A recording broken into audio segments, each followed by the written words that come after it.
Well, there is a lot that has the potential of being confusing in this particular episode. We're in 17th century Ireland.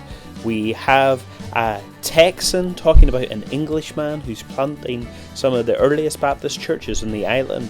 He's going to be in Waterford, he's going to be in Dublin, and I hope you find the whole episode particularly helpful.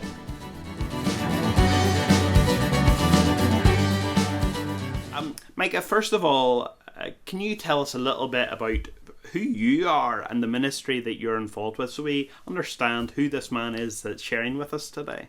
Yeah, thank you, Andrew, and thank you for the opportunity to be on the show today. And I really appreciate your ministry and the ministry of this podcast. And anyway, I'm really blessed to get to be here today. I'm married to Kristen. She is actually kind of a high school sweetheart of mine, and we grew up together, and we just have a really sweet love story. And she's a wonderful partner in ministry. Actually, at the opening of the year, I actually got COVID and had a real rough couple of weeks. And one of my takeaways from that is, some good time in prayer. But really, my greatest takeaway was just so thankful to the Lord for a faithful wife. And we have a lot of young men in our church, and that was one of my big things that I encouraged them. Hey, find a faithful wife. There's nothing more glorious than that. And I just have a wonderful wife and ministry partner. We have two children, my son Mason and my daughter Kinley. Her middle name is Grace, so I call her Kinley Grace. But Mason has started in our system. He's in high school now. My daughter's in middle school, and so they're growing up. And these are busy and exciting years for us. I pastor a church in Denton, Texas, and our church is called Redeemer Church. It's a church that our family planted in our living room in 2013, and then it grew out of our living room and went to a little fellowship hall in a church that was sweet to accommodate us. And then we launched our church in an elementary school in our town, and the Lord's just been very faithful to us, and we've just seen his provision over the years. And so actually yesterday our church had a big grand opening where we have gotten into our first building. And so it's just been neat watching the Lord take our church through different stages, which, each of those stages is challenging and it's fun, but it's a joy now to have, been pastoring this church for a number of years, and we really love our church. So that's who I am. I do, as we kind of talked about before the show, I kind of have a conviction of not being a theologian pastor, but being a pastor theologian in that order. And so I always just kind of have an academic side to myself that, my commitment with my wife is that this is not going to put us in debt. And I promise to be a good husband and dad and pastor. And if I can do that and pursue some of these things, then she blesses it. And so I always have, something on the side that I'm doing and pursuing. And so I have a few degrees from Dallas Seminary and Southwestern Seminary and Midwestern Seminary, and then I have a THM from Toronto Baptist Seminary, and I have my doctorate, a DMin from Southern Seminary. And so the work that we're talking about today was a product of working with Dr. Haken at Toronto Baptist Seminary, which is a really wonderful school in Canada. Well, that ties in really well to maybe the question that I had in my mind. Today you're going to be talking to us about Thomas Patient, and he is an obscure character, I think, to most of the people who'll be listening to this podcast. I'm looking forward to people getting to know who he is a little bit better through this conversation. But how did a guy from Texas get interested in this character? How did you come across him, and what was the drive to do this study and to ultimately write a book on him? Yeah, I think for me, even it's a great testimony to Christian friendship and doing scholarship and community. I was studying with Dr. Haken and just kind of asking him what are areas that need to be studied, and he was so good to just, I feel like he has thesis ideas just kind of coming out of his ears. And he mentioned a man named Thomas Patient that he felt like people, he had Thomas Patient's story was relevant for today, which I agree with. And there needed to be work on him. There really had not been a significant work on him at all, really. So there were some things about his life that I found really interesting and inspiring. And as I kind of, got deeper into it, it became clear this is, I really felt a calling towards him and his story and what he was about, and was very inspired by him. And so, but that was the beginning of it. But I think for me as a church planter, we've either planted or been part of 4 church plants. That's been a big part of mine and my wife's ministry. And so I was really drawn to someone who had started churches, and even the idea of starting churches in a new country, that churches that are still there hundreds of years later. When you plant a church, you want it to make, right? And so, for Redeemer Church, when I'm dead and gone, I want it to be faithful and continuing to serve and reach our community. And so it was very inspiring to me to see a man do that. And, and hundreds of years later, those churches are still thriving and healthy and doing well. And so he would be, he's looking down from heaven. He'd be thrilled by that, I know. So those are some of the things I was drawn to his story. Well, I do think it's a wonderful story. The way you tell it in the book, you just make so clear. He's one of those strange characters that finds himself in so many different places in the world at the most interesting of times. And certainly here, in terms of Irish Baptist work, had a massive impact here in the country, as you say, that has stood the test of time. So I am assuming that the majority of people listening to this podcast today are curious at this point. They've heard a name, Thomas Patient, but we still don't know his story. Maybe you could just unfold the story of the man for us. Yeah. So, and this is kind of relate, and this maybe is helpful for your audience, but it is maybe one of the ways I was drawn to him is I'm actually really drawn to ordinary Christians. Of course, I love, that period of time. I love John Owen. I love Kiffin and, these luminaries that if you're a church history nerd and a Reformation history nerd, these guys, you've read them, you've been ministered to by their sermons and books. But there were so many other figures in those period that were just, maybe they weren't as gifted, or maybe God just had a different calling on their lives. And I kind of identify with that. I view myself as kind of an ordinary pastor, and I think that's wonderful, really.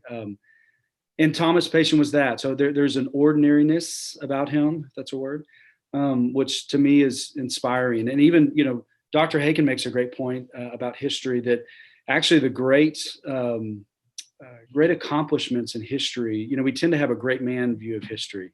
That Churchill won, World War II, or that Eisenhower won World War II. Well, the reality of it is the people that won World War II were a bunch of no-name, 19, 20-year-old young men who stormed beaches, and there's no books written about them. And so, but what that is it's great things happen when ordinary people link arms and go in the same direction. And so Patient is part of a movement. He's an ordinary man who was part of a movement and participated in something that has stood the test of time. So anyway, just a comment. So who was he? Thomas Patient, there's very little, because of his ordinariness, there's very little known about even how old he was and where he was born. And so there's been an article written recently that he has some guesses on that. But I, in my research, I didn't spend too much time there because it's some of it's speculative, in my opinion. What we do see is he does go to the American colonies in kind of that Great Migration. And so what that does say about him is he probably had some resources, but wasn't wealthy, but had enough money to get over there. We do know that he was married at that point.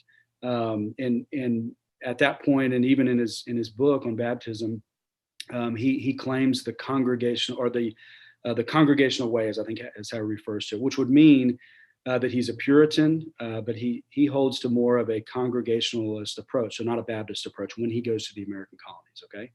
So when he gets over here, apparently a debate breaks out in the American colonies over the issue of believers' baptism. So these are obviously very pious people. I mean, they get on a ship and go for 3 months, and many of them die on the journey for the purpose of getting to worship God in the way that they view as the most biblical way. I mean, these are very pious people, and to be commended. And they're inspiring people. So when he gets over here and that debate breaks out, that's an honest, thorough debate that people are having, and people land different places. Now, most people remain in that congregational way if they're convinced of it or not, and for obvious reasons. Patient and his wife Sarah changed their mind on that. Now, which was fun for me as a historian, was to find an arrest warrant in an early Massachusetts Bay Colony book that he changed his mind and believed that believers' baptism was actually the most biblical form of that doctrine. And so an arrest warrant was sent to him, and they were going to throw him in jail for it, which there's some, interesting, that's an interesting factoid on a discussion on religious liberty. But he flees and then comes back to England. And so he's never actually arrested there. He kind of, runs from the law and gets ahead of it, I guess, and then comes back to England. Now, when he comes back to England, he ultimately gets plugged into William Kiffin's church, which, of course, that goes through a few different names. He's actually older than Kiffin, but Kiffin is such a prominent figure, and he's such a fascinating figure in Baptist history, a real Renaissance man in many ways.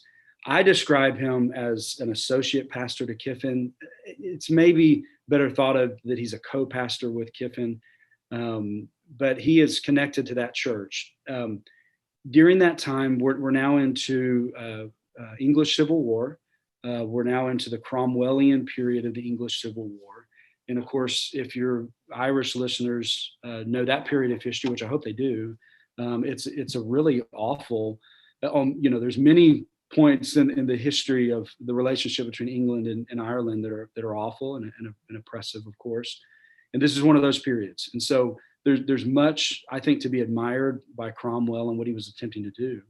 But there's also his invasion of Ireland, I think, is actually the lowest point of the Cromwellian period and what he's trying to accomplish, namely because he, even by historical standards, is very brutal to the Irish. But during that period, there's a rapid rise in the Cromwellian power structure of a man named John Owen, who's a Puritan pastor, and becomes probably what we would understand as like a chaplain or a close spiritual advisor to Cromwell. And so Owen goes to Ireland from England with Cromwell in this first initial invasion. Owen then goes back to England and goes to Parliament and makes a plea to Parliament for money to fund what we would consider as evangelical pastors to come to Ireland to spread the gospel. That sermon's a fascinating sermon, a beautiful sermon.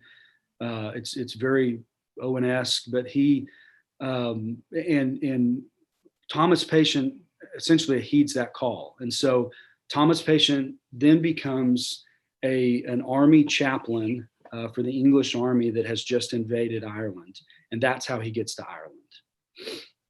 So I'll stop there if you have questions. I feel like I'm moving too fast and covering too much ground. No, you're just getting to the good stuff now.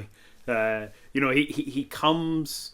He's obviously experienced a massive change in theological understanding, especially as regards to baptism, and that's going to dominate some of his writing and things like that come, and we'll talk about that in a moment.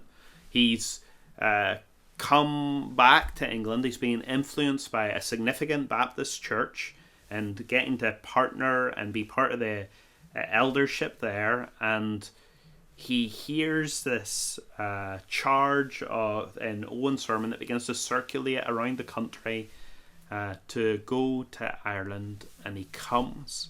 So what is this? He obviously comes as that army chaplain, but there's a local impact that he has when he comes. Can you talk to us a little bit about how Patient marked Ireland moving forward? Yeah, so he and you mentioned something in some of those comments that I think is important for average Christians to hear is, even as an adult, he was willing to really wrestle with what does the Bible say on a significant issue and change and even bear the cost of that. So I mean, I've never had a warrant issued for my arrest for a theological position. I think that's in the category of take up your cross and follow Jesus. And so I think even for adult Christians, I mean, I think for some people who grow up in a Christian home, in a Christian church, maybe you're converted younger, you have your positions and you stay there. There is something courageous, I think, about someone genuinely, wrestling with, what does the Bible say, and being willing to, do what the Bible says in a courageous way. So anyway, just an aside. So when he comes to Ireland, and this was a fun, again, church history nerd, fun piece of the project for me, was getting to go over to Oxford and pull out all these Cromwellian Ireland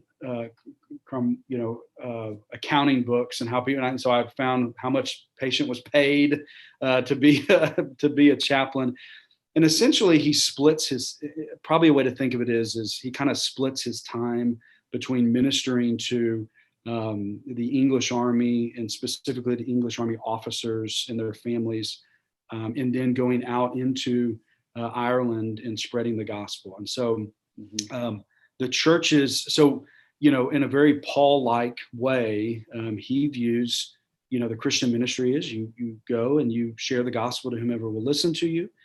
And then you're working towards establishing a church amongst those who are converted. And so that's what he does. So when he's here, he initially begins preaching at Christ Cathedral in Dublin.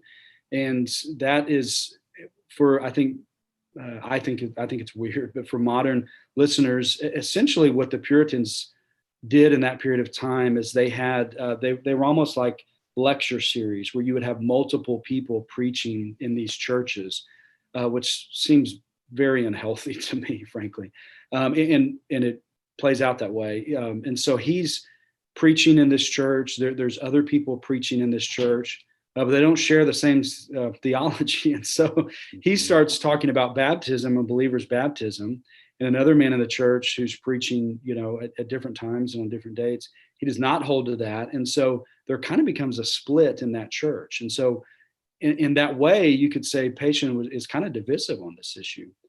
Well, and so what he does is he then leaves Dublin, goes down to Waterford, eventually establishes a church there of converts. And one of the things I wanted to make sure I included in the book was an appendix from of a letter from this group in Waterford that writes to the group in Dublin. And essentially it's a rebuke saying, listen, you can't be in the same church with people who don't hold to the same theology, on this issue. And so they were calling them out to form a new church. And essentially that's what happened. A group of them come out of that congregation and form what becomes a Baptist church in Dublin. And so that's one of his important legacies, is that Patient is kind of the leading figure in establishing a Reformed Baptist church in Waterford and then in Dublin. So.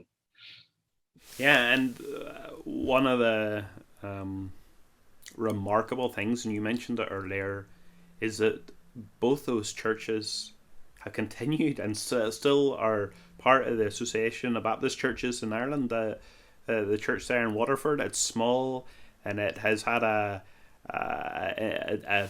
just a long but steady witness there in the town. And the church there in Dublin, not now Grosvenor Road Baptist, not only is it and again a steady through the years church, but it has just in the last few years planted 2 other churches in the city. So it's a church that has remained true to its heritage and is continuing to plant other churches. In Waterford, and of course the previous church in Cork. I mean, these are early Baptist churches that have planted all up to those towns, which is to me is very inspiring.